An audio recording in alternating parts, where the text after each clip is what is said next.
Imagine a place where the darkest corners of humanity are laid bare for all to see. A place so sinister that most people refuse to believe it even exists.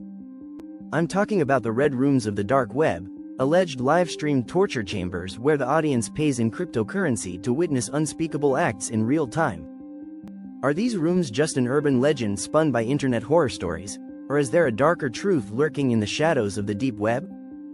Today, we're diving headfirst into one of the most disturbing and controversial mysteries of the internet, the legend of the Red Rooms. We'll unravel the origins of this terrifying myth, explore the evidence, or lack thereof, that has surfaced over the years, and reveal the shocking truths that might just make you question everything you know about the web. Grab a seat, keep the lights on, and brace yourself for a journey into the darkest parts of the internet. The origins of the Red Room legend, fact or fiction? The term, Red Room, is believed to have originated from Japanese horror stories and early creepypasta forums, where tales of secret live streams on the deep web circulated like wildfire. The idea was simple yet horrifying. A live feed where a kidnapped victim is tortured and killed for an audience willing to pay in Bitcoin. The more viewers paid, the more horrific the acts would become. While this sounds like something ripped straight out of a horror movie, the legend persisted, fueled by supposed eyewitness accounts, obscure forum posts, and even anonymous videos claiming to be leaked Red Room footage. The case of Daisy's destruction, a grim reality check. While many Red Room stories are dismissed as urban legends, the case of Daisy's destruction proves that some horrors are all too real. In 2014, the world was shocked to discover a series of videos depicting unimaginable acts of cruelty. Created by an Australian named Peter Scully, these videos were sold on the dark web for thousands of dollars. The case led to an international manhunt, resulting in Scully's arrest and a life sentence in the Philippines. Although not a red room in the live-streamed sense, the case showed the world that there are indeed dark corners of the web where the worst of humanity thrives. Are red rooms technically possible? The dark web's infrastructure. One of the main arguments against the existence of red rooms is the sheer technical difficulty of live streaming such content on the dark web.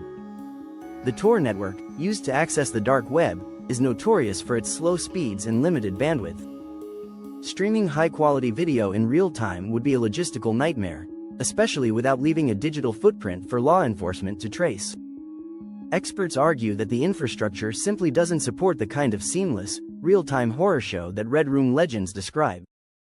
However, advancements in encryption and the rise of privacy-focused cryptocurrencies like Monero have led some to speculate that these rooms might be more feasible than we think. The disturbing case of Sad Satan, a glitch in the Matrix in 2015, a mysterious deep web game called Sad Satan, surfaced on the internet, allegedly found on a dark web forum. The game was filled with disturbing imagery, cryptic messages, and hidden files that included both real-life crime scene photos and unsettling audio recordings. Some players claimed to have discovered links within the game directing them to alleged Red Room sites, but none of these claims were ever substantiated.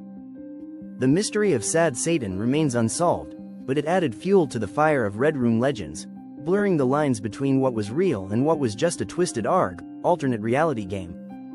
The most chilling allegation, the Mariana's Web theory. Some dark web enthusiasts claim that the real Red Rooms aren't on the regular dark web but on a much deeper level known as Mariana's Web.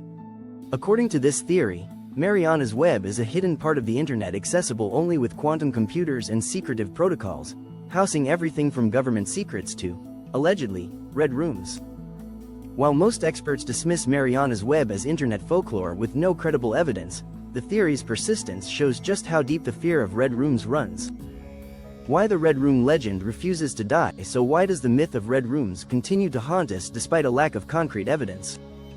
Psychologists argue that it's a manifestation of our darkest fears, of losing control, of the anonymity that the internet provides to the worst elements of society, and of the terrifying realization that some horrors might just be too well hidden to uncover. The legend of Red Rooms taps into the fear that, despite all our progress, the monsters are still out there, just harder to see. The verdict: myth, reality, or a bit of both? In the end, the truth about Red Rooms may lie somewhere in between. While the technical limitations of the dark web make live-stream torture unlikely, cases like Daisy's destruction prove that the internet's darkest corners are more real, and more terrifying, than most of us would like to believe. As technology advances, the line between myth and reality grows thinner. One day, we might discover that the Red Rooms weren't a myth at all, just a nightmare waiting for the right tools to become reality.